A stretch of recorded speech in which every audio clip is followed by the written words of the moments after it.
ब्रेकनंतर आपलं सगळ्यांचं पुन्हा एकदा स्वागत। भारतरत्न डॉक्टर बाबासाहेब आंबेडकरांच्या 68व्या महापरिनिर्वाण दिनानिमित्त मुंबईत भीम अनुयायांची आता गर्दी जमायला लागलेली आहे।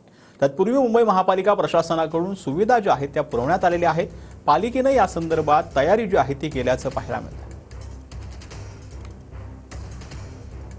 बाबासाहेब आंबेडकर यांच्या 68व्या महापरिनिर्वाण दिनानिमित्त महापालिका आता सज्ज झालेली आपल्याला पाहायला मिळत आहे। आपण सध्या उपस्थित आहोत शिवाजी पार्क या मैदानात, जिथे आपण पाहू शकतो लाखोंच्या संख्येने जे आहे ते अनुयायी आता यायला सुरुवात झाली आहे। छत्रपती शिवाजी महाराज पार्क, शिवाजी पार्क असेल, डॉक्टर बाबासाहेब आंबेडकर यांचे निवासस्थान राजगृह असेल, या ठिकाणी नागरी सेवा सुविधा उपलब्ध करून देण्यात आल्या आहेत। अनुयायींकरिता जलप्रतिबंधक निवासस्थानी मंडप, धुळीचे प्रतिबंधक, अडचण निरीक्षण मनोरे, सीसीटीव्ही कॅमेरा, स्वच्छता, आरोग्य तपासणी तसेच औषधोपचार देखील या अनुषंगाने सुसज्ज करण्यात आलेले आपल्याला पाहायला मिळत आहे। त्याचसोबतच चैत्यभूमीतील अर्धांजली वाहनाचे मोठ्या पडद्यांवर थेट प्रक्षेपण देखील करण्यात येणार आहे।